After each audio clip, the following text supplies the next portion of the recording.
उसको चैंटिंग का अभ्यास कर रहे हैं। तो देखिए, कोई एक लोग बताइए, किस कन्हैया जी, मेरी स्क्रीन विजिबल हो रही होगी सभी को? हाँ जी सर।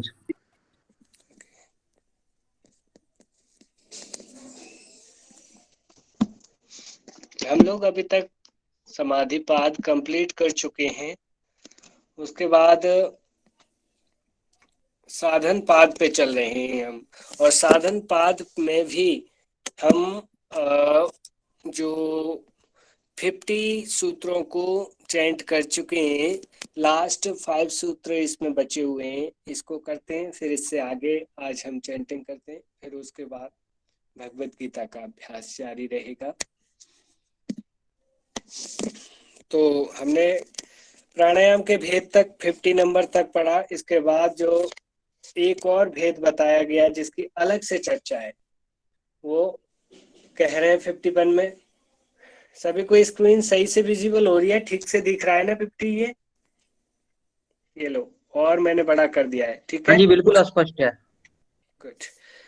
तो 51, बाह्याभ्यंतर बाह्याभ्यंतर विषयाक्षेपी चतुर्थः। बाह्याभ्यंतर विषयाक्षेपी चतुर्थः। यदि तोड़ के बोलोगे इसे तो कहेंगे बाह्य आभ्यंतर विषयाक्षेपी चतुर्थः। यह अलग से कह दिया, चतुर्थ चौथी प्रकार की है। 3 की ऊपर चर्चा हो गई, बाह्य आभ्यंतर और स्तंभ वृत्ति। अब चौथी प्रकार के प्राणायाम को इसे यहाँ बता दिया, बाह्याभ्यंतर विषयाक्षेपी चतुर्थः। नेक्स्ट वन, ततः, इसका फल बता रहे हैं। ततः क्षीयते प्रकाशावरणम्। ततः क्षीयते प्रकाशावरणम्। ततः क्षीयते प्रकाशावरणम्, यानी प्रकाश के आवरण को दूर कर देता है। एक और फल दूसरा बता रहे हैं, धारणाशु च योग्यता मनसः। धारणाशु च योग्यता मनसः। धारणाशु च योग्यता मनसः। नेक्स्ट वन, 54, प्रत्याहार का स्वरूप, स्वविषया संप्रयोगे चित्तस्य स्वरूपानुकार इवेन्द्रियाणां प्रत्याहारः। स्वविषया संप्रयोगे चित्तस्य स्वरूपानुकार इवेन्द्रियाणां प्रत्याहारः। स्वविषया संप्रयोगे चित्तस्य स्वरूपानुकार इवेन्द्रियाणां प्रत्याहारः। Now last sutra of this chapter, ततः परमावस्यतेन्द्रियाणां। ततः परमावस्यतेन्द्रियाणां। ततः तोड़ के बोलेंगे तो, ततः परमावस्यतेन्द्रियाणां, परमावस्यत इंद्रियाणां। ततः परमावस्यत इंद्रियाणां। क्लियर हो गया होगा? इति साधन पादः। तो हम यहाँ तक देख चुके हैं कि यम, जो अष्टांग योग है उसके 5 अंग, यम, नियम, आसन, प्रत्याहार, प्राणायाम, प्रत्याहार, ये 5 अंग जो कि बहिरंग साधन भी कहे जाते हैं, वो इस चैप्टर में पढ़ लिए। अब जो 3 जो धारणा, ध्यान, समाधि, वो अंतरंग साधन की अब विभूति पाद में चर्चा कर रहे हैं अगले चैप्टर में। कैसे कह रहे हैं? पहले श्लोक में धारणा का स्वरूप बता रहे हैं। देशबन्धश्चित्तस्य धारणा, देशबन्धश्चित्तस्य धारणा, देशबन्धश्चित्तस्य धारणा, देशबन्धश्चित्तस्य धारणा। नेक्स्ट, तत्र प्रत्येकतानता ध्यानम्, ध्यान का स्वरूप, तत्र प्रत्येकतानता ध्यानम्, तत्र प्रत्येकतानता ध्यानम्, तत्र प्रत्येकतानता ध्यानम्। अब समाधि का स्वरूप बता रहे, तदेवार्थ मात्र निर्भाषम स्वरूप शून्यमिव समाधिः, तदेवार्थ मात्र निर्भाषम स्वरूप शून्यमिव समाधिः। ठीक है, एक बार और, तदेवार्थ मात्र निर्भाषम स्वरूप शून्यमिव समाधिः। फोर्थ, त्रयमेकत्र संयमः, ये तीनों एकत्र होके क्या कहलाते? संयम। तो त्रयमेकत्र संयमः, त्रय, इसे तोड़ के बोले तो त्रयम् एकत्र संयमः, त्रयम् एकत्र संयमः। कौन कौन से तीनों एकत्र? धारणा, ध्यान और समाधि। ठीक है, नेक्स्ट, तज्जयात् प्रज्ञालोकः, तज्जयात् प्रज्ञालोकः, तज्जयात् प्रज्ञालोकः,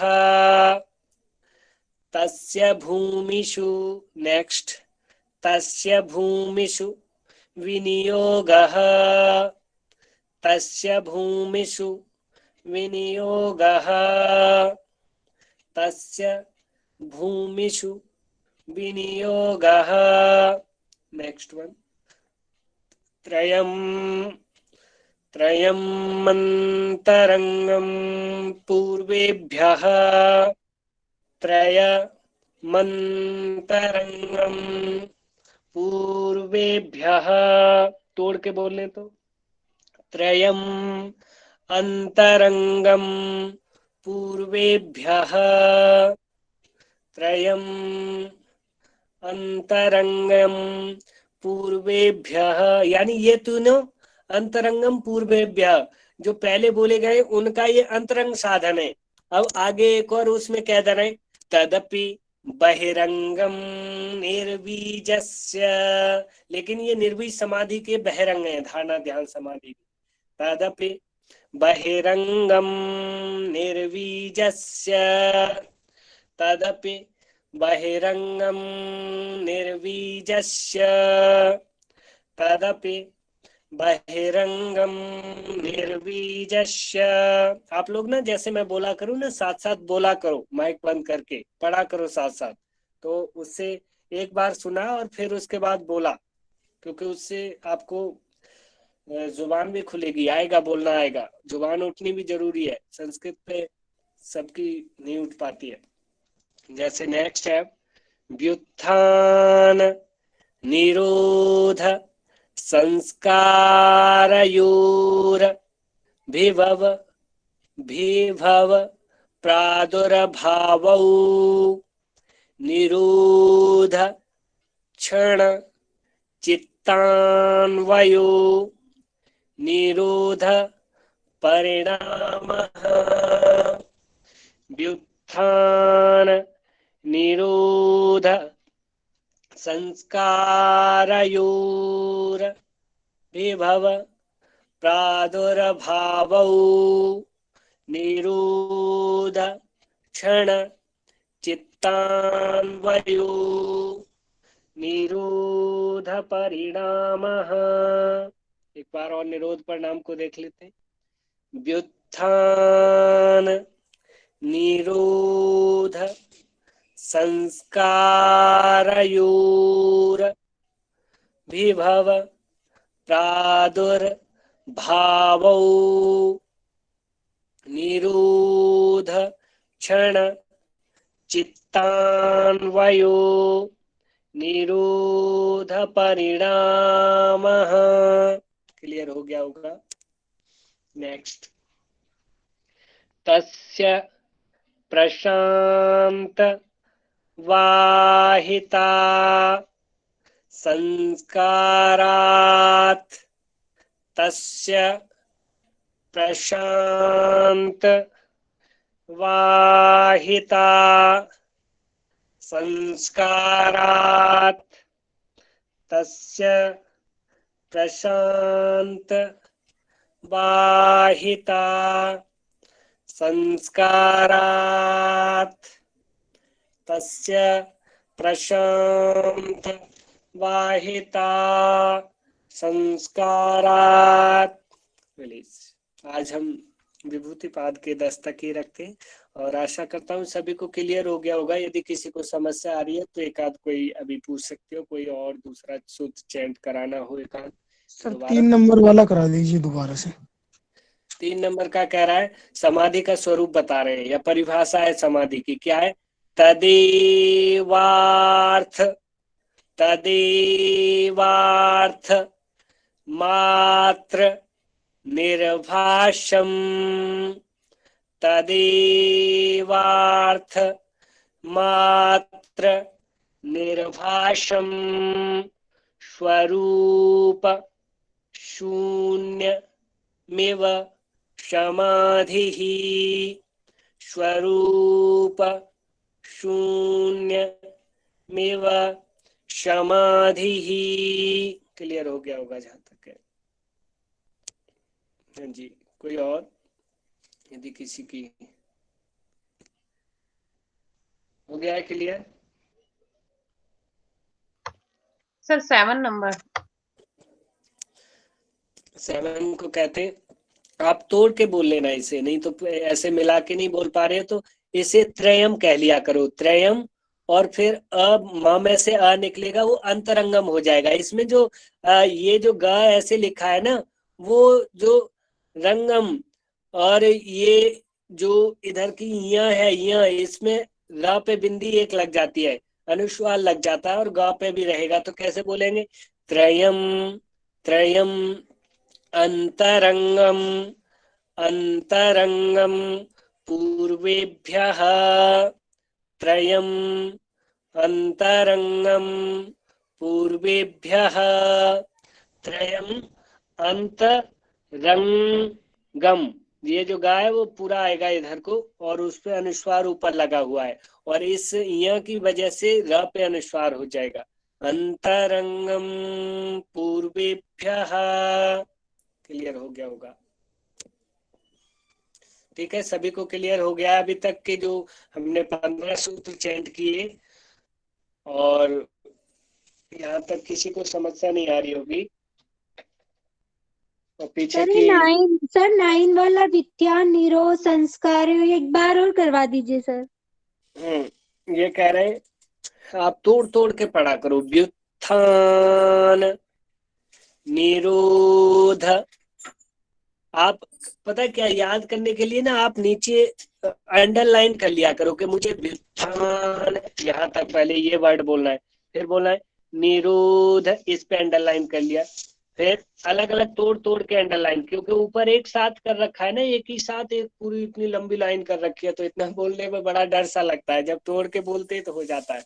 व्युत्थान निरोध संस्कार योर, आप ऐसे बोलो, संस्कार योर विभव विभव प्रादुर प्रादुर भावौ प्रादुर भावौ निरोध क्षण चित्तान्वयो चित्तान्वयो निरोध क्षण चित्तान्वयो निरोध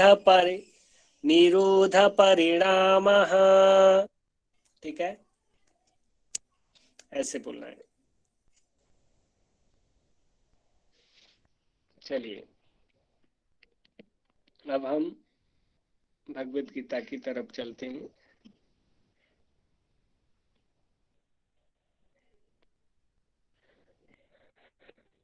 आज जो है वो हैंड रिटन वाली पीडीएफ से प्रेजेंट किया जाएगा। ये जो मैंने स्कैनर से बनाई है, क्योंकि लैपटॉप की समस्या सामने आ गई है।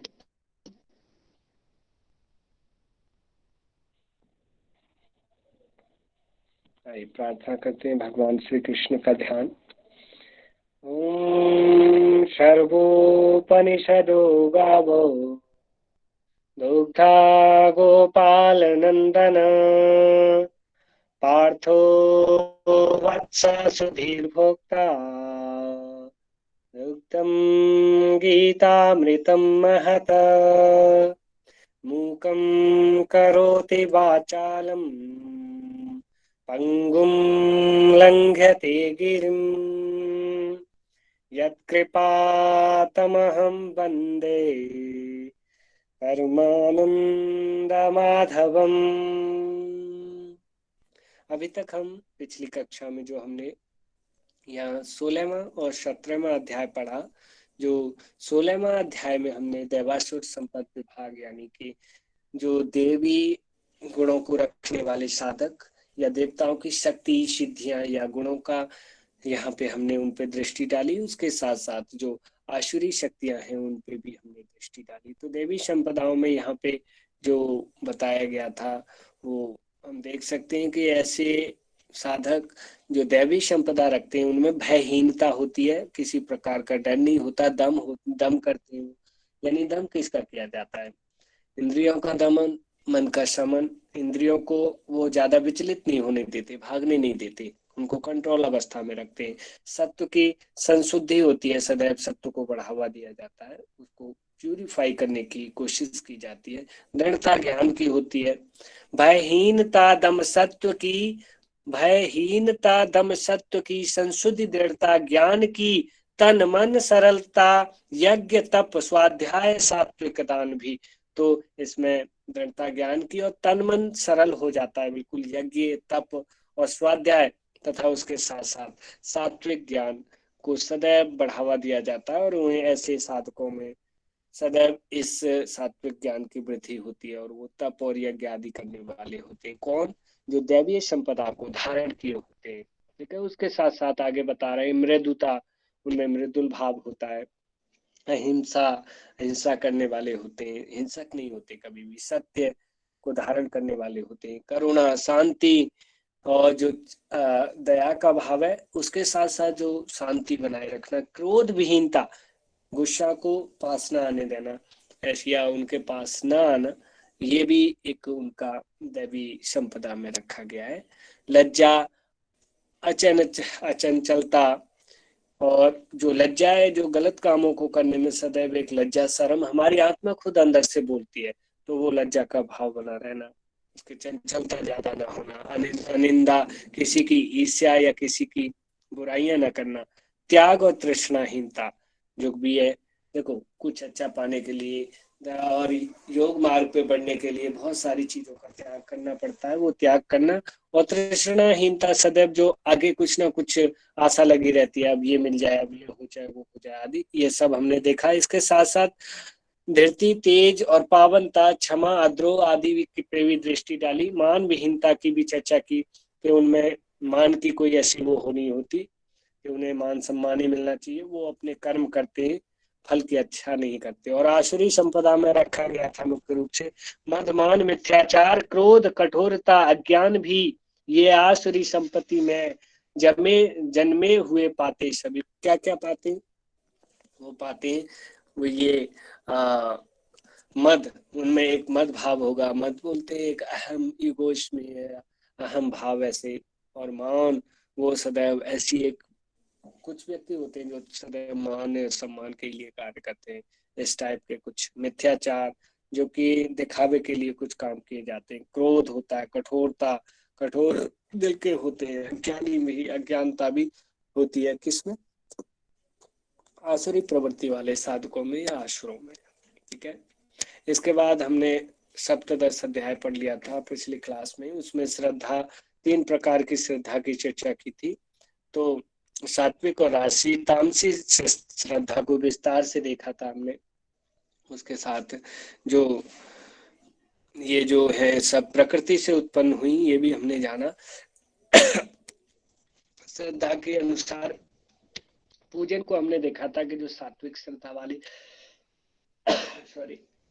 देवताओं का पूजन करते हैं, और राजसिक श्रद्धा वाले राक्षस आदि का पूजन करते हैं, और तामसिक श्रद्धा वाले भूत प्रेतों का पूजन करते हैं। इसके बाद इसी चैप्टर में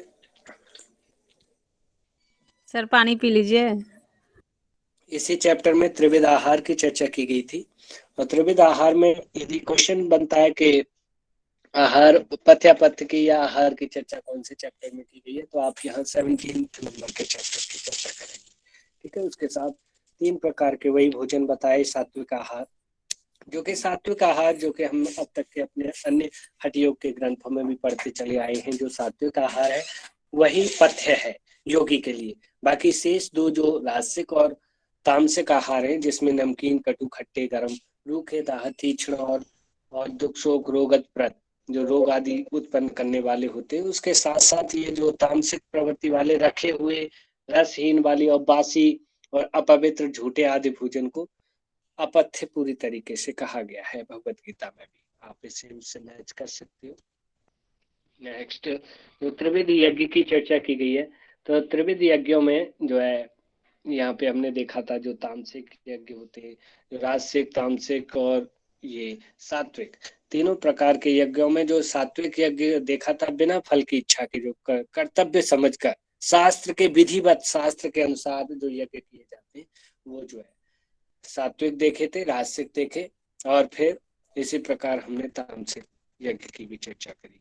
त्रिविध तप की, तपस्या की भी चर्चा करी कि श्रद्धा और योग द्वारा वासनाओं से रहित होकर सात्विक और राजसिक जो होते हैं वो सत्कार व मान के लिए अहम दम्भ युक्त करते हैं, और मूर्खतापूर्व दूसरों के नाश हेतु जो दूसरों को दुख पहुंचाने के लिए जो यज्ञ करते हैं या तपस्या करते हैं, वो तामसी तप कहा गया है। और दान की चर्चा हमने देख ली थी। नहीं, मुझे लगता है हम लोग यहीं से छोड़ा था, शायद दान की चर्चा नहीं करी थी। नहीं सर, यज्ञ से छोड़ा था हमने। पढ़ाइए से यज्ञ से आप जल्दी कर दिए, यज्ञ नहीं पढ़ाया आपने। सिर्फ आहार तक पढ़ाया था, आहार पढ़ाया गया था सर। मुझे आहार तक ही हुआ था। हाँ, मुझे अभी हाँ जी, ध्यान हाँ आया, जी सर, आहार तक। मुझे लगा कि हमने जो है चर्चा कर ली थी पूरे ये 17 ये चैप्टर की 17 की, हमें केवल 18 ही करना है। चलिए, तो त्रिविध यज्ञ की चर्चा, त्रिविध आहार हम अच्छे तरीके से, ये आप लोग अच्छे से तैयार कर लेना कि किस किस चीज को मना किया गया है, किस किस चीज को खाने के लिए बोला गया है। अब जो नेक्स्ट 17 चैप्टर में 17.3 नंबर का जो पॉइंट है वो त्रिविध यज्ञ है। त्रिविध यज्ञ में चर्चा कर रहे हैं सात्विक यज्ञ, राजसिक यज्ञ और तामसिक यज्ञ। तो यहाँ पे सात्विक यज्ञ जो बताया गया है वो कैसा बताया गया है? फल की आशा के बिना और शास्त्र विधिवत। एक तो वो कि आप किसी फल की आशा नहीं करेंगे। कुछ यज्ञ और पूजा ऐसे होती है जो कि किसी रिक्वायरमेंट या किसी आशा भावना के लिए किए जाते हैं। प्रभु मुझे ये मिल जाए, मुझे ये हो जाए, मैं यज्ञ कर रहा हूँ या इस करूंगा। ठीक है, तो और दूसरी चीज, उसमें किसी विधि विधान का कोई ध्यान नहीं रखा जाता, बस कैसे भी खाना पूर्ति हो जाए, हाँ जी यज्ञ हो गया या हमने कर लिया, बस। बाकी ये जो सात्विक यज्ञ होता है वो शास्त्र की विधि के अनुसार किया जाता है, कर्तव्य मानकर कि ये हमारा कर्तव्य भी है, उसके साथ साथ शांत मन से। इसको हम जो है 17वें चैप्टर के 11वें श्लोक में पढ़ेंगे। तो इसमें सात्विक यज्ञ की चर्चा करी गई है। आप 17वें नंबर के 12वें श्लोक में जाएंगे तो राजसिक यज्ञ पे जब आते हैं हम, तो वो फल वासना हेतु, फल वासना वाली, वहां जस्ट उसका अपोजिट, यानी कि यहाँ रिजल्ट भी चाहिए उन्हें किसी आशा से, कुछ परिणाम चाहिए, फल चाहिए, और वासनाओं हेतु आदि ऐसा जो यज्ञ किया जाता है। उसके साथ साथ पाखंड के लिए, वो पाखंड बोलते दिखावा करने के लिए, ऐसा पाखंड के वो मतलब उसमें कोई शास्त्र की विधि का कुछ भी ध्यान नहीं, कुछ वो नहीं, सिर्फ लोगों में ये दिखावा हो जाए, हाँ हमारे बड़े यज्ञ करने वाले यज्ञ हैं, बड़े विद्वान है, तपस्वी है, ये इस टाइप का। और घमंड से, अहम भाव से, कुछ तो लोग बहस से करते हैं, जैसे आजकल ईर्ष्या भाव इतना फिर गया है, जैसे पड़ोसी पड़ोसियों में बहुत जगह ईर्ष्या कैसी होती है, उसने यदि छोटा सा अनुष्ठान किया वो उसकी बहस से करेगा, ईर्ष्या भाव से क्या करेगा कि अरे उसने क्या किया, लो मैं उससे बड़ा करूंगा। तो मतलब ये भी देखते कि इसका मुझे फल क्या मिलेगा, मैं किस भाव से कर रहा हूँ, मैं तो बदले के भाव से कर रहा हूँ, घमंड से कर रहा हूँ, एक ईर्ष्या भाव से कर रहा हूँ इस यज्ञ को या जो भी पूजा पाठ कर रहा हूँ, तो वो कहीं ना कहीं फिर वो उसका पुण्य नहीं प्राप्त कर पाते। तो वहीं पे जो तामसिक टाइप का यज्ञ बताया वो कहा है बिना विधि, कोई विधि नहीं होती, अन्न दान दक्षिणा एवं बिना मंत्र व श्रद्धा के, ना तो उनमें कुछ दान होता है, ना दक्षिणा दिया जाता, ना मंत्र दिए जाते और ना श्रद्धा होती है। यानी कि केवल नाम का कह लें कि नाम हो गया कि जी बस यज्ञ है, यज्ञ हो गया जी बस। तो यानी करना ना करना कुछ भी नहीं, नथिंग। तो तामसिक प्रकार के यज्ञ में हमने इस प्रकार से देखा। और नेक्स्ट वन जो अग्रिम है वो अब हम चर्चा कर रहे हैं 3 प्रकार की तपों की चर्चा की गई है, जैसा कि सात्विक तप, राजसिक तप और तामसिक तप। तो सात्विक तप जो होते हैं उसमें क्या होता है कि ये जो तप होते हैं वो श्रद्धा सहित होते हैं, यानी यहाँ श्रद्धा आपका जिज्ञासा और आपका कहीं हम समर्पण भाव आदि जुड़ा होता है, और योग युक्त होकर के यहाँ पे योग युक्त यानी विधि विधान कह सकते हैं हम, जो विधि बताई गई है उसके अनुसार, और वासनाओं से रहित, वासनाएं बोलते हैं इच्छाएं कामनाएं आदि, जो कि इनसे रहित होकर के जो तप किए जाते हैं उसे कहते हैं हम सात्विक तप, जो कि एक योगी के लिए बताया गया है। उसके साथ साथ राजसिक तप की यदि चर्चा करें तो सेम जैसा कि ऊपर यज्ञ की बात हो रही थी, सत्कार व मान के लिए, वहां पे भी वही वर्ड आया था, वह अहम दंभ युक्त, अहम के भाव के साथ, और घमंड दंभ वही दंभी अहमी, यानी कुल मिला के पाखंड और कहीं ना कहीं अहम भाव वाला तप। यानी कुछ लोग दिखाने के लिए तप करते हैं, देखो लोगों में चर्चा फैले, हाँ जी मुझे प्रसिद्धि मिले, फेम मिले, ख्याति मिले मुझे, कि अजीब वाह सब बड़े बड़े तपस्वी हैं, इतने दिन या इतने घंटे बैठे रहते हैं, जबकि कुछ नहीं है, बिल्कुल दिखावा सारा कुछ। तो इस प्रकार के तप को राजसिक तप कहा गया है। और तामसिक तप जो है वो तो बिल्कुल ही सबसे गया गुजरा है, मूढ़ता यानी कहते हैं मूर्खतापूर्ण, खुद को कष्ट देकर, ऐसा तप जो कि खुद को कष्ट पहुंचाए। बाकी जो शेष दोनों तप हैं उनमें अपना कष्ट की बात नहीं आई कि अपने को कुछ कष्ट पहुंचे या दुख हो, वो अपना फायदा ही देख रहे हैं। लेकिन इन्हें तो इतना भी ज्ञान नहीं है, इतनी मूर्खता है, ऐसे तामसी जो प्रवृत्ति वाले होते हैं उनको ये भी नहीं पता होता कि हम अपने आप को खुद को कष्ट दे रहे हैं और दूसरों के नाश के लिए। यानी कि वो सिर्फ ये देखते हैं कि जो हमारा पड़ोसी है वो अच्छा कैसे खा रहा है, उसे उसका भला कैसे हो रहा है, वो तरक्की कैसे कर रहा है, यदि कुछ ऐसा किया जाए, कोई ऐसा यज्ञ किया जाए, कुछ ऐसा टोटका किया जाए कि जिससे कि उसका नुकसान हो, उसको घाटा लगे, तो मुझे मजा आएगा, मुझे खुशी मिलेगी, ऐसे भाव के साथ जो किया जाता है वो तामसी तप होता है। क्लियर हो गया होगा यहाँ तक आई थिंक सबको। अब विशेष एक और पॉइंट यहाँ त्रिविध दान वाली जो चर्चा चल रही है, इस पर थोड़ा ध्यान देना, ये हमारे दैनिक लाइफ में बहुत ही जरूरी है, क्योंकि तप और यज्ञ तो बहुत कम करते हैं। अब तप तो कोई करता ही नहीं है, कोई कोई बिल्ले करते हैं, बाकी यज्ञ होते हैं तो यज्ञ भी उस हिसाब से नहीं जैसा कि हमने पढ़ा। लेकिन दान में कहीं ना कहीं बहुत लोग अभी हैं जो कि दान करते हैं, लेकिन कैसे करना चाहिए दान, एक बार इसे चेक कर लेते हैं कि जो हम दान करते हैं या हमारा कोई जानने वाला दान करता है वो सही शास्त्रोक्त दान करता है कि नहीं, इस चीज को देख लेते हैं। ठीक है, तो यहाँ सात्विक दान, तामसिक, राजसिक और तामसिक वही 3 प्रकार के। तो सात्विक दान जो होता है वो उपकार न करना समझकर, वर्ड कह दिया। जो 17वें नंबर का 20वां श्लोक पढ़ोगे 17 चैप्टर का, वो कह रहा है तो दिखाई नहीं उपकार दे रहा, एक बार न। दिखा दीजिए 20वां श्लोक। 20वां श्लोक फिर मुझे दूसरा वो खोलना पड़ेगा नहीं सर, मुझे। मतलब श्लोक मत दिखाइए, ये इसको थोड़ा सा स्क्रॉल कर दीजिए, वो सात्विक अच्छा दान अच्छा जो है अच्छा ना अच्छा, हाँ ठीक है, मैं ये देखिए, ये देखिए, ये 20वां है, 17 का 20वां, और ये जो है 17 का 21 और ये 17 का 22। ठीक है। तो यहाँ पे चल रहे हैं हम।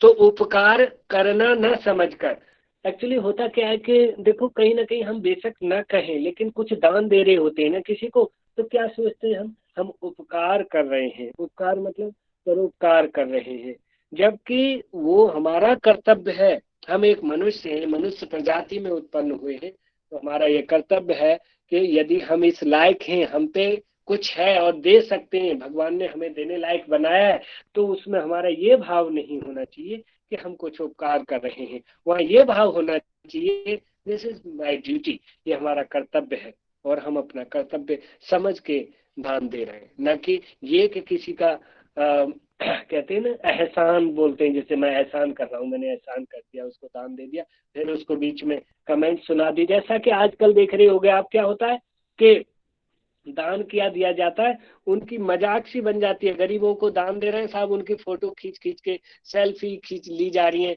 फिर वो सोशल मीडिया पे घुमाई जा रही है।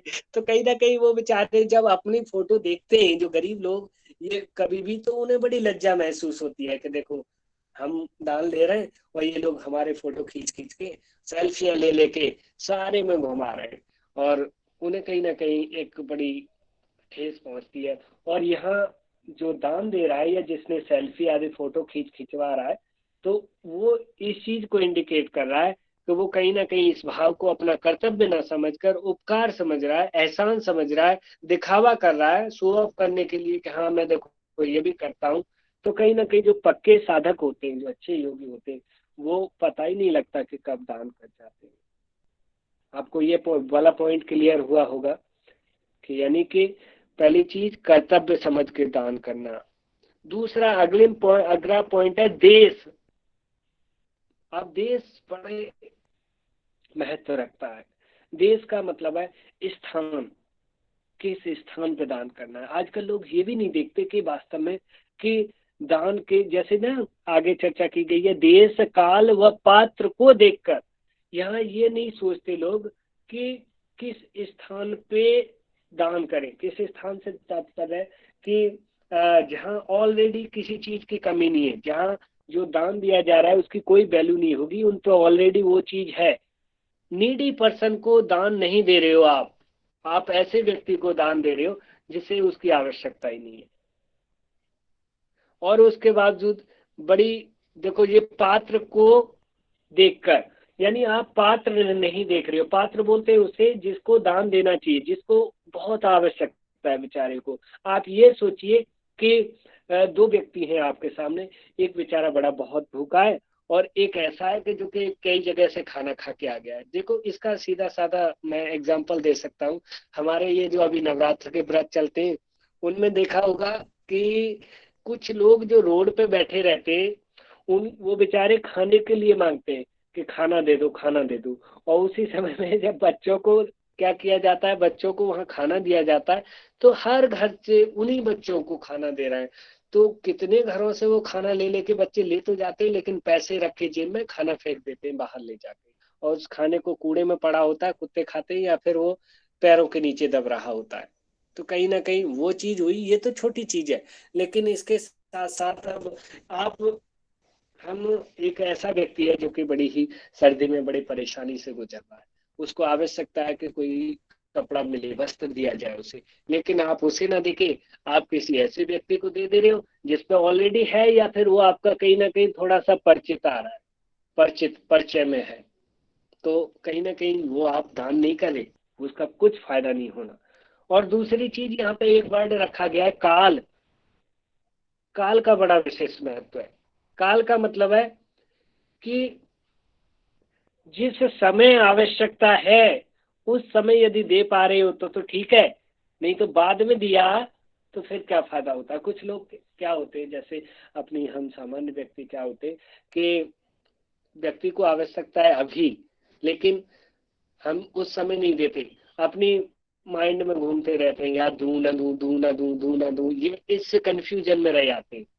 फिर मन में उनका डिसाइड बहुत बाद में जाके हुआ होता है कि मैं भी दे देता हूँ, तब वो जाके दे के आते, तो तब तक वो समय बीत चुका होता है और उनकी वो आवश्यकता पूरी हो चुकी होती है। वो कहीं ना कहीं दूसरी जगह से कर लेते हैं, या फिर ना भी आवश्यकता दूसरी जगह से पूरी करे तो उन्हें जो प्रॉब्लम का सामना करना पड़ा था वो उस प्रॉब्लम की पीड़ा को सहन कर चुके होते हैं।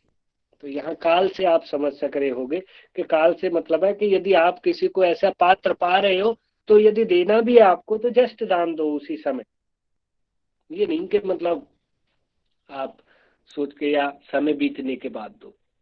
ये वाला पॉइंट सभी को क्लियर होगा मुझे लगता है, जो सात्विक दान है। अब चर्चा कर लेते हैं राजसिक दान की। तो राजसिक दान जो है वो कहते हैं उपकार के भाव से दिया। वहां क्या था, उपकार का भाव नहीं, यहाँ उपकार के भाव से। जैसे अपने जितने भी लीडर्स देखे, वो लीडर्स क्या है, जो भी काम करेंगे उन्हें पब्लिसिटी बहुत जरूरी है। वो हर जगह फोटो करवाना, ये करवाना, उसके बाद लोगों पे फैलवाना, उनकी चर्चा करवाना के साथ, अरे फलाने नेताजी हमारे बहुत अच्छे हैं, वो तो ये करते हैं, वो जो वो देते हैं, इतने लोगों का वो दान देना, ध्यान रखना है। तो उपकार के भाव से दिया गया, उसके साथ साथ क्लेश या दुखी मन से दिया। कुछ लोग ऐसे भी होते हैं जो दुखी मन से पहले तो सोचते रहेंगे और फिर दुखी मन से दे भी देते हैं कि चल याद दे दे, तो वो उस टाइप का जो दान है वो राजसी दान कहा जाएगा। और उसके साथ साथ वो फल इच्छा से दिया। कुछ लोग होते हैं कि फल की इच्छा के साथ वो कहते हैं कि जी हम दान देंगे, हमें भी कोई देगा या हमारा भला होगा। लेकिन जो सात्विक प्रवृत्ति वाले होते वो अपने भले की नहीं कहते, बोले मेरा कर्तव्य है जी, मैं इस लायक हूँ, अगर मुझे देना चाहिए दूं। लेकिन ये लोग क्या कहते हैं, ये कहते हैं नहीं जी हम अच्छा कर रहे हैं, हमारा भी अच्छा होगा। यानी कहीं ना कहीं वो आसक्ति भाव है, फल की इच्छा है। और यहाँ जो तामसिक दान है वो क्या कह रहा है, बिना देश काल व सुपात्र का, यानी वही वाली बात उसके जस्ट अपोजिट, ना तो स्थान देखना, ना समय देखना कब देना है, और ना पात्र देखना, कुछ भी बिना देखे बिना, और बिना मान के उसके साथ साथ अवहेलना करके दिया गया। इज्जत एक होता है, देखो बड़े ही रेस्पेक्ट भाव के साथ दान देना, एक होता है अपमान के साथ देना। अपमान और अवहेलना की बात यहाँ ये आती है, जैसे कि किसी को आप खाना दे रहे हो, एक होता है बड़े प्यार से बिठा के खिला देते हो, या बड़े अच्छे से हाथों में सौंपते हो, उसे देते हो। एक होता है दूर से फेंक देते हैं, ऐसे ले खा लियो, ले ऐसे फेंक देते खाने की पैकेट।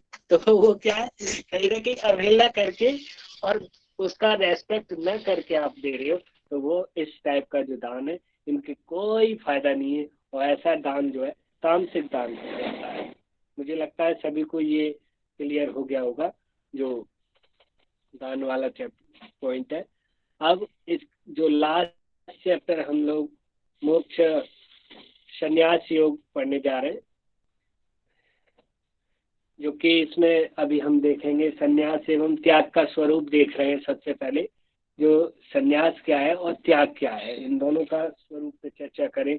तो कह रहे हैं इसके जो 18वें चैप्टर का 2 नंबर का जो श्लोक है उसी में कह रहे हैं, सब काम्य कर्म न्यास ही, सब काम्य कर्म न्यास ही संन्यास ज्ञान मानते, सब कर्म फल के त्याग ही को त्याग विज्ञ बखानते। तो यहाँ पे कह रहे हैं जो सब काम निष्काम कर्म, यहाँ पे चर्चा कर दी गई कि सब काम में कर्म न्यास कहते हैं उसे निष्काम कर्म। जो जितने भी हमारे निष्काम कर्म हैं, निष्काम कर्म को ही संन्यास ज्ञान मानते, उसी को संन्यास माना गया है। और जो सब कर्म फल के त्याग ही को त्याग विज्ञ बखानते, और जो कर्म फल के त्याग की जो भावना है या त्याग है उसको त्याग कहा गया है। तो संन्यास कैसे कह दिया गया, निष्काम कर्म, और जो त्याग है यानी एक तो ये कि देखो जो चीज है नहीं हमारे पास, देखो दो टाइप के व्यक्ति होते हैं। एक होता है कि जैसे आपको सपोज दैट किसी को कोई लत है नशे की, एक उसे कहेंगे व्यक्ति को कि जिसके पास है ही नहीं, कोई स्मोकिंग करता है, स्मोकिंग के लिए उसके पास सिगरेट है नहीं, तो ऐसी स्थिति, ये स्थिति अलग है छोड़ने की, वो छोड़ना चाहता है स्मोकिंग करना। लेकिन एक व्यक्ति वो है कि उसके पास सिगरेट है सामने और फिर भी वो नहीं उसे पी रहा, नहीं उसे स्मोक कर रहा, तो इसका मतलब है वो त्याग कर रहा है? और ऊपर जो संन्यास है, वो संन्यास से बड़ा कहीं ना कहीं, संन्यास क्या है कि आप तो मन से उसे कहीं ना कहीं ये जो रूप है ना त्याग का, वो बड़ा रूप है। और ये निष्काम कर्म का भाव है जो संन्यास का है। तो त्याग क्या है कि कर्म फल के त्याग को त्याग कहते हैं। कर्म फल को छोड़ देना, उसको त्याग करना। और जो सर एक बार फिर से समझा दीजिए। हाँ जी, हेलो सर एक बार फिर से रिपीट कर दीजिए ये वाला फर्स्ट श्लोक। ये कह रहा हूं मैं कि आप देख सकते हो कि सब काम में कर्म न्यास ही संन्यास ज्ञान मानते। जो सभी जो निष्काम कर्म है ना, उन्हीं को संन्यास कहते हैं। इस प्रकार से यहाँ कहा जा रहा है कि जो निष्काम कर्म करना ही संन्यास है। लेकिन कर्म फल के त्याग करना, कर्म फल का त्याग करना त्याग है। तो अभी ऊपर हम देख क्या रहे हैं, संन्यास और त्याग का स्वरूप देख रहे हैं। ये देखिए पॉइंट लिखा है, संन्यास एवं त्याग का स्वरूप। तो निष्काम कर्म करना संन्यास है और कर्म फल का त्याग कर देना ये जो है त्याग है। ठीक है, अभी आ जाता है कर्मों की सिद्धि के 5 हेतु। हाँ, ये वाला क्वेश्चन बना है और बनता आया हुआ है यूजीसी नेट पे। कौन से वो 5 हेतु हैं? वो है आधार, कर्ता, ये जो इसका श्लोक है 5 हेतु वाला, वो 18वें चैप्टर का 14वां श्लोक है। वो कहता है आधार, कर्ता और सब साधन पृथक विस्तार से चेष्टा विविध विध दैव, ये है हेतु 5 प्रकार के हेतु।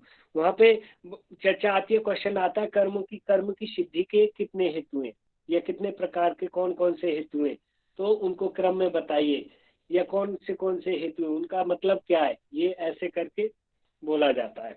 तो यहाँ पे कौन सा है? पहला एक है आधार। आधार बोलते हैं जिसके आश्रय से कर्म किए जाए, मतलब जिसकी वजह से कर्म किए जाए। किसी का एक लक्ष्य होता है ना, एक आधार बना लिया जाता है, मुझे ये टारगेट करना है। आज आपने JRF की तैयारी कर रहे हो, क्यों कर रहे हो? कि आपको वो टारगेट है आपका, इसीलिए तो तैयारी कर रहे हो। तो जिसके आश्रय से कर्म किए जाए उसे आधार। तो एक जो कर्म सिद्धि का एक हेतु जो है वो एक आधार है। दूसरा कर्ता। कर्ता तो जो करने वाला है, कर्म जिससे करना है, कर्म सिद्धि। जब कर्ता कर्म करेगा तो कर्मों में सिद्धि होगी, दूसरा कर्ता हो गया। अब तीसरा है सब साधन, जिस साधन से वो आपका लक्ष्य पाया जाना है, जिससे आपको सिद्धि प्राप्त होनी है, वो साधन। तो एक तो हुआ लक्ष्य, एक कर्ता करने वाला, और एक हुआ वो साधन। ठीक है, उसके बाद चेष्टा विविध विध, और एक वो जो ऐसी चेष्टा, साधन तो क्या है, इंद्रियां आदि है हमारी, और एक चेष्टा, एक होती है हर चीज की एक रणनीति होती है ना, एक प्लानिंग होती है। वो जो है यहाँ पे कितने तीसरे नंबर का हेतु बताया है। और एक है दैव। दैव किसे कहते हैं? पूर्वकृत शुभाशुभ कर्मों के संस्कार भी होते हैं एक हेतु कर्म सिद्धि के। ठीक है, तो दैव हमने कौन कौन से देखे? आधार, कर्ता, सब साधन, या साधन कहो आप, आधार, कर्ता, साधन, और चेष्टा विधि और दैव। तो आप यहाँ और सरल शब्दों में समझो तो एक तो वो लक्ष्य, किसी चीज को प्राप्त करने का लक्ष्य, और लक्ष्य को प्राप्त करने वाला कर्ता, यानी वो डूअर जो उसे प्राप्त करेगा। और तीसरा पॉइंट देखें, जिस माध्यम से वो प्राप्त होगा, वो साधन जिसे कहते हैं। तीसरा साधन हो गया। अब साधन तो होगा पर लेकिन उसके साथ साथ प्लानिंग भी तो होगी। तो उसकी जो चेष्टा है, जो प्लानिंग है, वो विविध विधि, यानी बहुत प्रकार की चेष्टा, सारी चेष्टा इंक्लूड कर ली गई है। एक वो वो भी एक हेतु है। हेतु मतलब बोलते हैं कारण, यानी कर्मों की सिद्धि के कारण 5 हैं, तो वो कौन कौन से हैं वो चर्चा हो रही है। और एक कारण दैव भी है, यानी जो पूर्व जन्म के पहले जो हमारे जन्म रहे हैं उनके शुभ और अशुभ कर्म जो हमने किए हैं, उनके कर्मों के संस्कार, उन वजह से भी व्यक्ति कर्मों में सिद्धि प्राप्त करता है। ये वाला क्लियर हो गया है, क्योंकि ये इससे क्वेश्चंस बनते हैं और आए हुए हैं यूजीसी नेट में। सर जो पतंजलि ने सिद्धि बताया वही सिद्धि की बात हो रही क्या? देखो वो सिद्धि वाली बात है, वो क्या है, वो वैसी सिद्धियां है, लेकिन ये कर्मों की सिद्धि की बात है, केवल कर्म सिद्धि, यानी कर्म सिद्ध कैसे होंगे। वो तो जन्मौषधि मंत्र तपा समाधि जैसे सिद्ध है, वो तो जन्म से मृत्यु से, वो तो यहाँ कर्म करने वाली बात हो रही है कि कर्म को कैसे किया जाए और उसको लक्ष्य को कैसे हासिल किया जाए। जैसे एक आधार हमने लक्ष्य निर्धारित किया था जिसके आश्रय से कर्म किए जाने। आज जो आप यहाँ बैठे हो क्लास में मेरी में, या आप जो तैयार भगवत गीता सुन रहे हो, इसका आधार क्या है, इसका लक्ष्य क्या ले रखा है? जीआरएफ है। आप जीआरएफ के लिए तो बैठे हो कि हमें जीआरएफ निकालना है। अब करता कौन है, निकालेगा कौन है इस जीआरएफ को? वो आप हो स्वयं, मैं हूँ। अब इसका साधन क्या होगा? साधन क्या होगा कि जो पढ़ना है, जो पढ़ाई की जा रही है, सभी सिलेबस पढ़ना होगा, सिलेबस इसका साधन है। अब सिलेबस तो ठीक है, पढ़ना है, वो साधन हो गया, लेकिन उसके साथ साथ कुछ प्लानिंग्स, स्ट्रेटेजी, कूटनीति जिसे बोलते हैं, वो भी कुछ करनी पड़ेगी ना, तो उसे चेष्टा कहते थे। अब ये सब 4 पॉइंट तो मुख्य हो ही गए। अब एक पॉइंट ऐसा है जो कि जिसे हम लोग कहीं ना कहीं भाग्य कह देते हैं। वो भाग्य नहीं है, वो क्या है, हमारे पूर्व जन्मों के कभी के शुभ और अशुभ कर्मों के संस्कार होते हैं, जिनकी वजह से हम उस लक्ष्य को पा भी लेते और ना भी पा पाते। नहीं तो अभ्यास करते तो फिर करत करत अभ्यास के जगमत हो सुजान, श्री आवाजात से सिल पड़त निशान। क्लियर हो गया होगा जहाँ तक है अब तक ये। अब इसमें जो चर्चा की गई है त्रिविध ज्ञान, 3 प्रकार का ज्ञान बताया गया है। वो कौन कौन सा 3 प्रकार का ज्ञान है? सात्विक ज्ञान हर जगह देखो आप, इसमें ना ये चीज बड़ा ध्यान रखना, ज्यादातर 3 का बड़ा ही कॉन्सेप्ट है भगवत गीता में। ज्यादातर कोई आएगा 3 का, 18 का जैसे आया था ना, 18 चैप्टर, 18 उसके पर्व, महाभारत के युद्ध 18 दिन, इस टाइप का ये जो है ना 18 और 3 का, जैसे 3 प्रकार के कर्म है और 3 प्रकार के योग मुख्य रूप से, फिर त्रिविध ज्ञान, तप, तपस्या, और ये जो है दान, कर्ता आदि, ये सब 3 का बड़ा। और 3 क्या है? वही है गुण घूम रहे हैं हर जगह, वही सात्विक, राजसिक और तामसिक गुणों के आधार पे ही है। और गुण भी त्रिविध गुण पढ़ लिए हमने ऊपर, त्रिविध श्रद्धा पढ़ ली, सब पढ़ लिया ना। तो अब ज्ञान पढ़ रहे हैं। ज्ञान कैसा होता है? जो सात्विक ज्ञान होता है उसे कैसे करते? सब भिन्न भूतों अनस्वर, सब अनस्वर, नस्वर और अनस्वर। नस्वर होता है जिसको नाशवान है, जिसका नाश होना है, जो नष्ट होना है, और अनस्वर जिसका नाश नहीं होना। तो सब भिन्न भूतों में, भूत बोलते हैं जो जितने भी जीव हैं या जितनी ये सृष्टि जो दिख रही है, जो दृष्टिगोचर है, वो भूतों में अनस्वर है, उसका कभी नाश नहीं होता। एक भाव, वो सदैव एक दृष्टि से देखने वाला होता है। कैसा? सात्विक ज्ञान या सात्विक ज्ञान। उसके बाद कह रहे हैं कि अभिन्न देखना,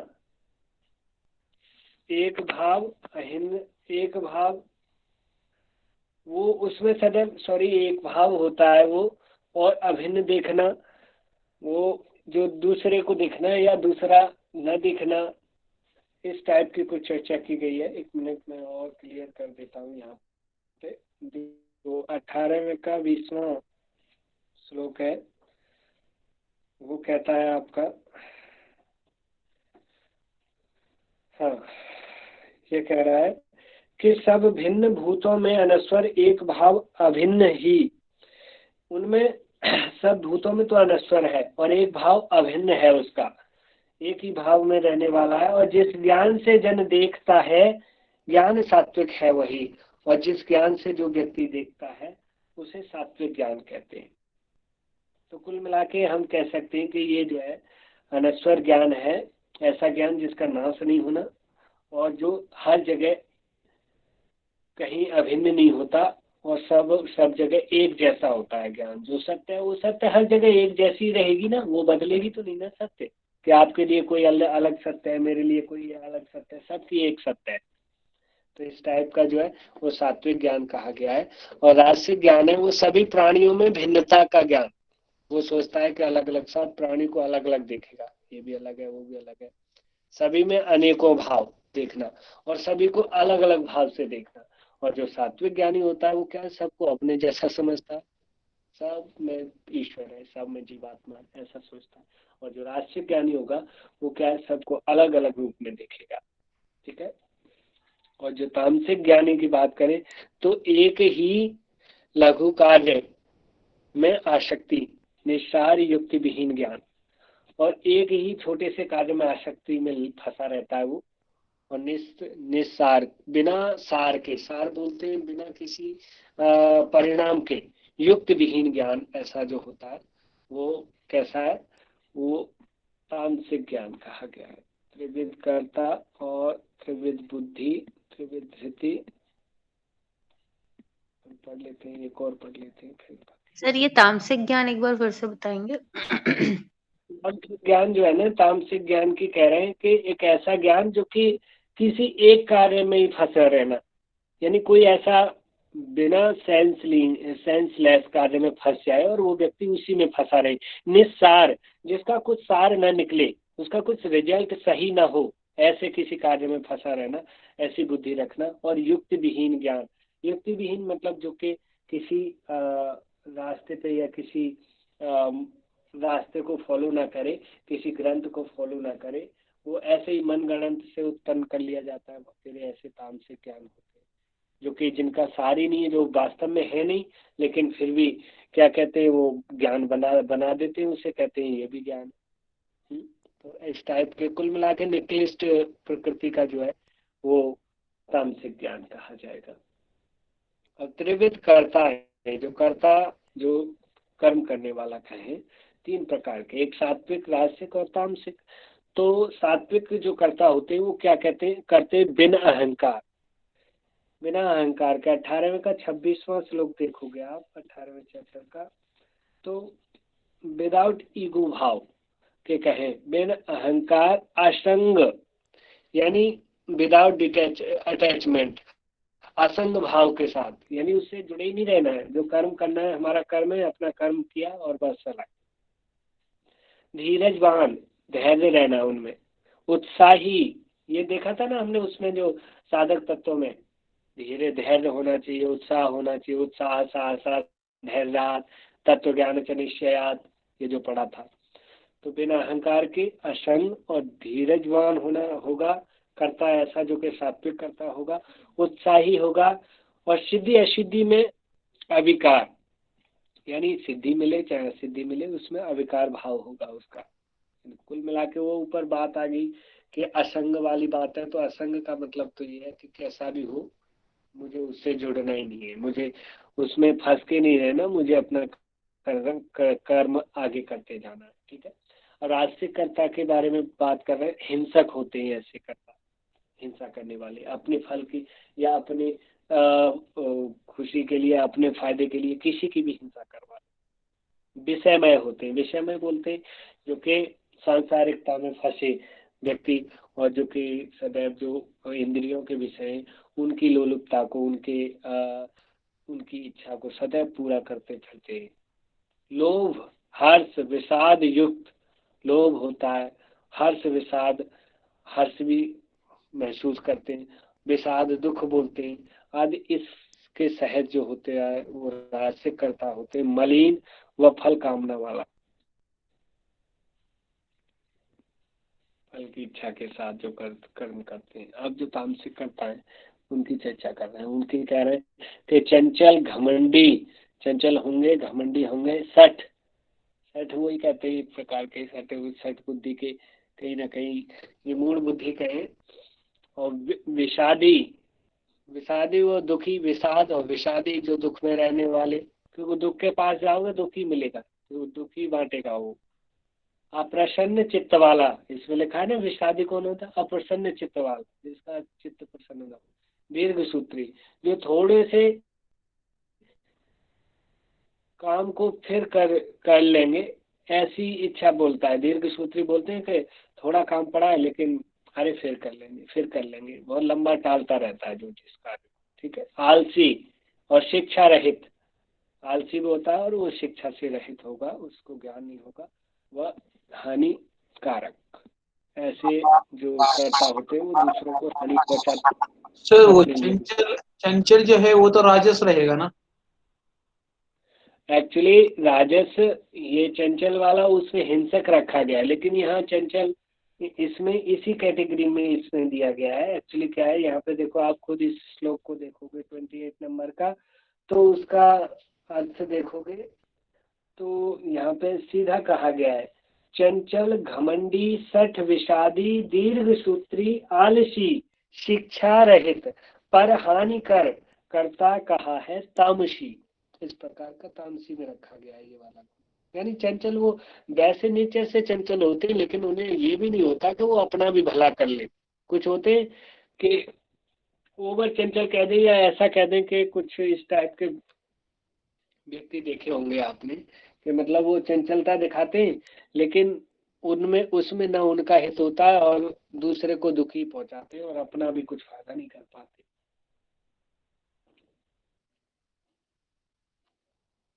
ठीक है। तो यहाँ तक आज नेक्स्ट क्लास में हम लोग त्रिविध, 3 प्रकार की बुद्धि और धृति, और ये जो है फिर सुख 3 प्रकार के, और फिर मोक्ष का स्वरूप देख करके मोक्ष प्राप्ति का मार्ग पे चर्चा करके कल हम लोग हो सकेगी अपना भगवत गीता का समापन कर देंगे, और फिर क्वेश्चन आंसर सीरीज रखेंगे और चलते कंटिन्यूस रहेगी। सर ये 13वां श्लोक है ना, 18 में 18-13। अच्छा,